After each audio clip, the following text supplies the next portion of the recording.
Topology হবে যদি এই কয়টা শর্ত শিখতে পারে। আই আর এক্স ওই সেটের মধ্যে থাকে, আর টি এস যে কোনো সংখ্যক সেটের সংযোগটিতে থাকতে হবে, এবং সঠিক সংখ্যক সেটের সেট এটাও ঠিক থাকবে। এই তিনটে গুণ যদি থাকে তাহলে টপোলজি হবে।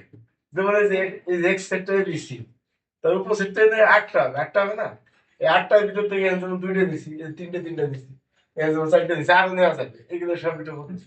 তাহলে এগুলো ইউনিয়ন করলে ধরে দুটো ইউনিয়ন করলে হবে ফাই আছে, ইন্টারসেকশন করলে হবে ঠিক আছে, ইউনিয়ন করলে হবে এক্স আছে, ইন্টারসেকশন করলে হবে ফাই সব আছে। আবার এই যে আসবি নাও, ফাই এক্স আছে, এটার সাথে এটা ইউনিয়ন নিলে কত হবে, এক্স এর সাথে এটা ইউনিয়ন নিলে হবে এক্সই হবে আছে, এটা ইন্টারসেকশন নিলে হবে সেটাও আছে। কি কথা বুঝাইতে পারছি? না স্যার, এটা বুঝলাম। কি হয়েছে একটু কি বলছে এই যে বলছে সেটের সংযোগ তাহলে তো সংযুক্তিতে intersection হবে। মনে করে এই দুটো যদি ইউনিয়ন করে তাহলে কি হবে, এক্স ইন্টার এক্স এর দুটো এবিসি তিনটে এক্স, এবিসিডি ইউনিয়ন করলে এক্স হয় না, এক্স তো আছে, আর এই দুটোর ভিতরে যদি ইন্টারসেকশন না থাকে কত হবে, এটাও তো আছে। আচ্ছা না, তুমি হিসাব করে দেখো সবকটার ভিতরে যেগুলো লিখছো তো হবে, আরো দেখা যাবে সবগুলো যদি ইউনিয়ন আছে ইন্টারসেকশন আছে তাহলে এগুলো হবে টপোলজি।